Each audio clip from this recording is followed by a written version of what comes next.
இல்லாமல் ஒரு கன்க்ளூஷனோட முடிஞ்சு தான் பாட்டு வரும். டைரக்டர் ஆக்சுவலாக சொல்லுங்க சார். நம்ம படம் எடுத்து வெளியில் வரணுன்னாவே ரொம்ப போராட்டம். இதில் ஒரு டைமில் தமிழ் ராக்கர்ஸ்னு ஒன்று இருக்குது, அதை காலி பண்ணணும்னு சொல்லி நம்மளே போராடிருந்தாங்க.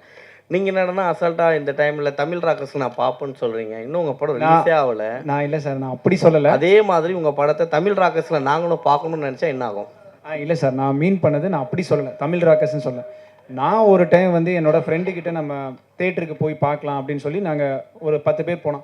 அதில் 2 பேர் வந்து ஒரு சின்ன படத்துக்கு தான் போய், ஏன்னா நானும் அவனும் சினிமா ரிலேட்டடாக இருக்கனால இந்த படத்துக்கு போகலான்னு பிளான் பண்ணோம். அவன் என்ன சொன்னான்னா இன்னொரு படத்தை சொன்னான். சொல்லிட்டு இல்லைடா இதுவும் 120 அதுக்கு போக வேண்டாம் இதுக்கு அப்படி சொன்னான். ஸோ ஏன்டா அப்படின்னு நான் கேட்கும்போது அவன் சொன்னது, இல்லைடா கண்டென்ட் நல்லா இருக்குது, பட் இருந்தாலும் நம்ம பார்க்குற அளவுக்கு நார்மலாக தானே இருக்குது, ஸோ நம்ம வந்து ஒரு ஃபோன்லேயோ இதுலேயோ பார்த்துக்கலான்னு நான் ஃபேக்டை தான் சொன்னேன். அப்போ அவன் சொன்னது அதான் அந்த சொன்னேன், என் பெர்ஸ்பெக்டிவில் சொல்கிறேன், தப்பாக எடுக்க வேணாம். அவன் சொன்னதுனால சரி ஓகே, நான் அது ஒரு ஹிண்ட் எடுத்துட்டேன். நம்ம நாளைக்கு படம் பண்ணும்போது கொஞ்சம் ஆடியன்ஸும் தேட்டருக்கு வரணும்னு நினைக்கிறோம். நான் ஒரு விஷயத்தை பண்ணிட்டு நீங்கள் தேட்டருக்கு வந்து பாருங்கள் அப்படின்றத விட அவங்களுக்கு என்ன பிடிக்குன்னு தெரிஞ்சு அது ரிலேட்டடாக பண்ணி அவங்கள சாட்டிஸ்ஃபை பண்ணனுக்கு தான் அந்த எக்ஸாம்பிள் சொன்னே தவிர்த்து தமிழ் ராக்கர்ஸை பார்க்குறேன் அப்படிலாம் நான் சொல்லவே இல்லை சார். இல்லை இன்னொன்று தான் என்னோட பர்ஸ்பெக்டிவ்னு அது முதையே சொல்லிட்டேன், தப்பாக எடுக்க வேணாம். ஏன்னா கண்டென்ட் ரொம்ப முக்கியம், அதையும் நான் சொல்லியிருந்தேன். இல்லை இங்கே நிறைய பேர் கதறதை நாங்கள் பார்த்துருக்கோம், ப்ரொடியூசர்லேருந்து எல்லாருமே. அதனால தான் அதை கேட்டோம். ஏன்னா அந்த வார்த்தையை நம்ம சொல்ல வேண்டிய வேலையே இல்லை. இல்லை சார், நான் வந்து ஒரு சிடி ஒழிக்கிறேன்னு சொல்லி விஷால் ஒரு பக்கம் போனார், தமிழ் ராக்கர்ஸ் எதுவும் நம்ம ஒரு கஷ்டப்பட்டு குழந்தைய பெற்றுக்கிற அளவுக்கு தான் இதுவும் எடுத்துகிட்டு வருது படம். ஆமாம் சார், கண்டிப்பாக. ஸோ அப்படி வரும்பொழுது அந்த பேரை ஏன் யூஸ் பண்ணணும், அவங்களுக்கு ஏன் ப்ரமோஷன் கொடுக்கணும்? இல்லை சார், நான் வந்து ப்ரொமோஷனுக்காக சொல்ல, அந்த டைமில் இப்போ அதெல்லாம் இல்லை. நான் சொல்கிறது வந்து அந்த டைமில் வந்து நானே ஓப்பனாக ஃபேக்ட் சொல்கிறேன், அப்போ நானும் பார்த்தவன் தான். ஏன்னா நான் அப்போ சினிமாவுக்குள்ளே வரல, தப்பு பண்ணியிருக்கேன். ஸோ அந்த டைமில் நான் பார்த்தேன், அதனால் அதை நான் ஃபேக்டாக சொன்னேன். இது எக்ஸாம்பிளாக தானே சொன்ன தவிர்த்து அதை ப்ரொமோட் பண்ணுறதுக்காகவோ இல்லை தமிழ் ராக்கர்ஸை வந்து இது பண்ணுறதுக்காக எதுவும் சொல்ல சார். மீன் கொடி பாண்டிய மன்னன், ஸோ இதில் என்ன காரணம் அதை வச்சுருக்கீங்க? அது ஏற்கனவே பொன்னியின் செல்வன் வந்துருச்சு. இல்லை சார், ஆக்சுவலி இல்லை சார், இது வந்து ஒரு 5000 இயர்ஸ்க்கு முன்னாடி பாண்டியர் காலத்தில் நடக்குது. ஸோ அதனால நான் அப்படி காட்டியிருக்கேன். அந்த ஏர்கிராஃப்ட் வந்து மலேசியாவில் நடந்த ஒரு இதில். ஆமாம் சார், அதுதான் பேஸ் பண்ணி தான் இது பண்ணியிருக்கீங்க. ஆமாம் சார், அது பேஸ் பண்ணி தான் பண்ணியிருக்கோம். பட் ஆனால் அதுக்கான சொல்யூஷனாக சொல்லலை, இது அதோட புனைவு.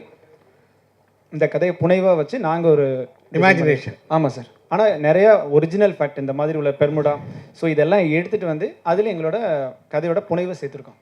ஓகே. சதுர்ன்றதுக்கு 4 காலகட்டத்தில் நடக்கிற ஒரு கதைன்னு அர்த்தம் சார். 4 காலகட்டங்கள்.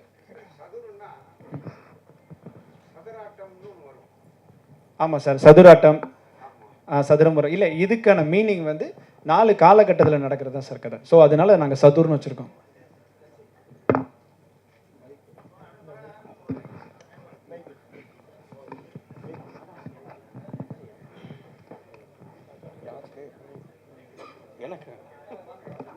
அங்கே அங்கே கேட்டேன். சொல்லுங்க.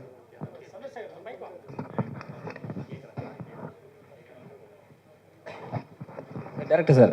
சார் சொல்லுங்கள் சார். நீங்கள் சதுர்னு படம் வச்சுருக்கீங்க, கூட சிவனை காட்டுறீங்க, எரிக்கல்லை காட்டுறீங்க, சரிங்களா? எரிக்கல் வந்து சிவனை காட்டும்போது அது என்னென்னா, எரிக்கல் வந்து தான் வந்து டோட்டல் உலகத்தையும் அழித்து திருப்பி ரீஜென்ரேஷன் ஆச்சு. அந்த நேரத்தில் வந்து நீங்கள் சிவனை காட்டுறது எந்த வித நியாயம்? இல்லை சார், அது வந்து இது போஸ்டருக்காக இருக்குது, ஆனால் படத்தில் இந்த மாதிரி இருக்காது சார். படத்தில் வேற மாதிரி இருக்கும். சரி, அப்புறம் ஹெலிகாப்டர்லாம் காட்டுறீங்க. ஆமாம் சார். அதில் வந்து தமிழ்லாம் மென்ஷன் பண்ணியிருக்கீங்களே, அது எப்படி? அது தமிழ் வந்து என்னென்னா, நான் தமிழ் உள்ள ஆர்வத்தினால தான் இந்த இது பண்ணேன். ஆக்சுவலி இந்த கேரக்டர் பேரே தமிழ் தான். அது எதுக்காக வச்சிருக்கேன்னா, தமிழ் மேலே உள்ள ஆர்வத்தில் தான் வச்சிருக்கேன். இங்கிலீஷில் வைக்க ஹெலிகாப்டர் மேலேயே தமிழ் எழுதுவீங்க, தமிழில் போர்டு வைக்க விட மாட்டானுங்க. இல்லை சார், எனக்கு அது மேலே உள்ள ஆர்வத்தில் நான் அப்படி பண்ணியிருக்கேன் சார். இங்கிலீஷில் தான் வைக்கிற மாதிரி இருந்தது, வேண்டாம் தமிழ்லேயே தமிழ்னு போடணும். அதுக்கு ஒரு ரீசன் இருக்குது சார் ஃபிலிமில், அதுக்கு ஒரு ரீசன் சொல்லுவாங்க. அது ஆமாம் சார். ஆமாம் சார். இல்லை சார், நான் என்னென்னா, நான் இமேஜினரியாக ஒரு ஸ்கிரிப்ட் நான் பிளான் பண்ணேன். எனக்கு விஎஃப்எக்ஸ் தெரிஞ்சனால அதை வெளியே கொண்டு வரதுக்கு யூஸ்ஃபுல்லாக இருக்கே தவிர்த்து விஎஃப்எக்ஸ்க்காக இந்த படம் எடுக்கல. என்னோடய கதைக்கு விஎஃப்எக்ஸ் தேவைப்பட்டுச்சு, அதனால் நான் எக்ஸ்ட்ரா லேர்ன் பண்ணி என்னோட டீம் இருக்குது. நான் ஒருத்த மட்டும் இல்லை, கிட்டத்தட்ட ஒரு 10 பேர் இருக்காங்க. ஸோ அதை வச்சு ஒரு டீமாக வச்சு தான் அதை பண்ணியிருக்கோம். இது தனஞ்சயன் சார் எப்படி நீங்கள் சூஸ் பண்ணீங்க? இல்லை, அவர் தங்கலானில் பிஸியாக இருக்கார், ஸோ அதனால் வரிசையாக அவரை பிடிக்கவே முடியாதுன்னு அவரே மேடையில் சொன்னார். 5 மணிக்கு மேலே கிளம்பிடுவோம்ப்பான்னாரு. 5 மணி பண்ணிட்டேன் பாருங்க, ஆயிடுச்சு. போஸ்ட் பண்ணிட்டேன் பாருங்க. 5 மணிக்கு போஸ்ட் பண்ணிட்டோம். இது நடுவில் போஸ்ட் பண்ணியாச்சு. ரொம்ப இன்ட்ராகேஷன் பண்ணாதப்பா, படம் வரட்டும்ப்பா.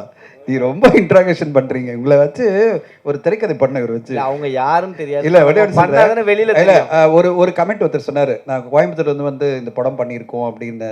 ஒரு விஷயம் சொல்லிடுறேன். தமிழ் சினிமாவோட ஹிஸ்டோரியனா ஒரு சின்ன பார்ட் எனக்கும் இருக்கு, அதனால சொல்றேன். கோயம்புத்தூர்ல தான் சினிமா ஆரம்பிச்சது. ஓகே, கோயம்புத்தூர்ல தான் மிகப்பெரிய ஸ்டுடியோக்கெல்லாம் கோயம்புத்தூர் தான் தமிழ் சினிமாவுக்கே ஆரம்ப காலகட்டம். ஓகேங்களா, இன்னைக்கு வரையும் வந்து மிகப்பெரிய ஸ்டுடியோக்கெல்லாம் கோயம்புத்தூர் சேலத்தில் தான் இருக்கு. ஓகேங்களா, அங்கிருந்து தான் மலைக்கல்லன் படத்துலேருந்து எல்லா படங்களும் இந்தியில எல்லாம் எடுத்தாங்க. மலைக்கல்லன்லேருந்து எல்லா பெரிய படங்களும் கோயம்புத்தூர்ல ஆரம்பிச்சது. இன்னைக்கு கோயம்புத்தூர்ல நிறைய டேலண்ட்ஸ் வந்துட்டு இருக்கிறது சந்தோஷமா இருக்கு. ஏன்னா கோயம்புத்தூர் ஒரு காலகட்டத்தில் தமிழ் சினிமாவை டாமினேட் பண்ண, இந்தியன் சினிமாவே டாமினேட் பண்ண கோயம்புத்தூர்லேருந்து ஒரு சின்ன ஒரு தொய்வு இருந்தது. அந்த தொய்வு இன்னைக்கு விலகி நிறைய டேலண்ட்ஸ் அங்கே வந்துட்டு இருக்கிறது சந்தோஷமா இருக்கு. அவங்கள நம்ம வரவேற்போம். இன்ஃபேக்ட் கோயம்புத்தூர்லேருந்து நான் வந்து கைமை கடக்குன்னு ஒரு படம் பண்ணேன். அந்த படம் வந்து மிகப்பெரிய அளவில் ஓடிடியில் சக்ஸஸ் ஆச்சு. அதான் ஃபர்ஸ்ட் நான் போட்டது. எனக்கு ஆச்சரியமா இருந்தது. நீங்களாம் சர்ப்ரைஸ் ஆவீங்க. அந்த கைமை கடக்க படம் வந்து ஒரு 30 லட்சம் ரூபாயில் எடுத்த படம். அது ஓடிடிலே பெரிய ரெவன்யூ வந்தது. அந்த 2 பேர் சேர்ந்து நடிச்சு அட்டகாசமாக கோயம்புத்தூர்லேருந்து எடுத்து இண்டிபெண்டாக படம் பண்ணியிருந்தாங்க. இப்போ இவங்க பண்ணுற படம் பார்த்தீங்கன்னா அவங்களுக்குள்ள இருக்கிற அந்த டெக்னாலஜிக்கல் நாலேஜை வச்சுக்கிட்டு, விஎஃப்எக்ஸை வச்சுக்கிட்டு, விஎஃப்எக்ஸ் மூலமாக ஒரு படத்தை எப்படி கிரியேட் பண்ண முடியும். இன்னைக்கு க்ரீன் மேட்டை வச்சுக்கிட்டு நீங்கள் வந்து எக்கச்சக்கமான கிரியேஷன் பண்ண முடியும். அவங்க அதை வந்து ரொம்ப அழகாக பண்ணியிருக்காங்க. அதை பார்த்தோன்னே நான் பிரமிச்சேன், ரொம்ப திறமைசாலிங்கப்பா அப்படின்னு. என்னன்னா இது நல்லா தெரியுது, இதெல்லாம் ரியல் லொக்கேஷனே கிடையாது, ரியல் இதுவே கிடையாது. கொஞ்சம் கொஞ்சம் ரியல் லொக்கேஷனை மேட்ச் பண்ணியிருப்பாங்க. பட் ஆனால் முக்கால்வாசி எல்லாமே ஸ்டுடியோவில் வச்சு கிரியேட் பண்ண விஷயம். சார் சொன்னார் பார்த்தீங்களா, திடீர்னு பார்த்தா உள்ளே போச்சுன்னு. அது மாதிரி எல்லாமே வந்து கிரியேஷன் தான். அந்த ஒரு முயற்சியை நம்ம பாராட்டணும். நான் வெயிட் பண்ணிட்டு இருக்கேன், இது படமாக எப்படி இருக்கும். ட்ரெய்லரில் அசத்திட்டாங்க 2 மினிட்ஸில். அந்த 2 ஹவர்ஸில் எப்படி அசத்த போகிறாங்க நான் வெயிட் பண்ணிட்டு இருக்கேன் அகஸ்டின். ஸோ அதை நம்ம வாழ்த்துவோம். சார் சொன்னார் பார்த்தீங்களா, சதுர் அப்படின்னா என்னன்னு கேள்வி கேட்டாங்கன்னே டைட்டில் பிரச்சனை இருக்குது. அதனால் நம்ம கொஞ்சம் கவனத்தில் வைப்போம். டைட்டில் கரெக்டாக ரீச் ஆகுதா என்ன சார்? சதுர்னு எல்லார்ட்டையும் போய் எக்ஸ்பிளைன் பண்ண முடியாது. இவர்கிட்ட சொல்லிட்டீங்க மேடையில், எல்லார்ட்டையுமே ஆடியன்ஸ் சொல்ல முடியாது இல்லை. ஸோ அதனால் இதனுடைய படைப்பு என்ன அப்படின்றத எப்படி நம்ம கரெக்டான முறையில் கொண்டு போகணும். அதுக்கு தான் சொன்னேன். ஒரு ப்ரொடியூசராக நான் எப்போவுமே டைட்டில் என்னன்னு பார்த்துட்டே இருப்பேன். டைட்டில் நம்மளை கனெக்ட் ஆகிடணும். அந்த விஷுவல் கனெக்ட் ஆகிற மாதிரி டைட்டிலும் கனெக்ட் ஆச்சுன்னா மக்கள் பேசுவாங்க. அதில் தான் மேலேயே சொன்னேன், டைட்டிலாம் கொஞ்சம் பேசுவோம் அப்படின்னு சொன்னேன். அவர் கேட்டுட்டார், சார் கேட்டுட்டார், என்ன சார் டைட்டில் மீனிங் என்னன்னு கேட்குறாரு. எல்லா மக்களும் மீனிங் கேட்டால் பிரச்சனை ஆகிடும் ஆடியன்ஸ் எல்லாம்.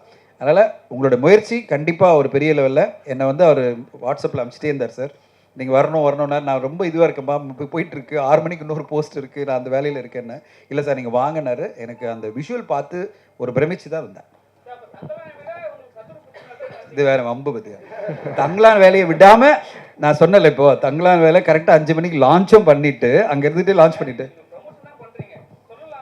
அதுப்பா தங்கலான் லான்ச் மிஸ் பண்ணக்கூடாது. 5 மணிக்கு லான்ச் ஆயிடணும், அனௌன்ஸ்மெண்ட் வந்துடணும் சொல்லிட்டு ஜி பிரகாஷ் சார் என்ன கேட்டே இருக்காரு, அனுப்புங்க சீக்கிரம் அனுப்புங்கன்னாரு. அது கரெக்டா 4:55 அமிச்சிட்டு ஓடி போய் மேடையில் பேசிட்டேன்.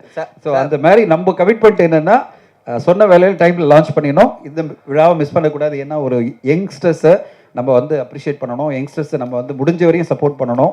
அவங்களுடைய முயற்சிக்கு நம்மளாம் சப்போர்ட் பண்ணணும். அப்போ என்ன சினிமா இண்டஸ்ட்ரி, இந்த சினிமா தான் நம்ம வாழ்ந்துட்டு இருக்கோம். நான் வாழ்ந்துட்டு இருக்குது சினிமானால தான். இந்த சினிமாக்கு என்னுடைய கான்ட்ரிபியூஷன் அப்படின்னு பார்த்தீங்கன்னா, இந்த மாதிரி புது இளைஞர்களுக்கு வந்து சப்போர்ட் பண்ணோம்.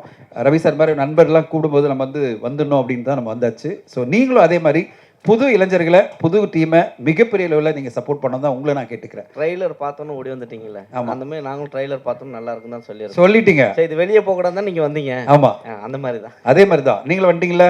அதனால மிகப்பெரிய அளவில் எழுதி சப்போர்ட் பண்ணி சதுரப்பு கொண்டு போய் ரீச் பண்ணிடுங்க மக்கள் மத்தியில். Thank you so much sir. நன்றி நன்றி.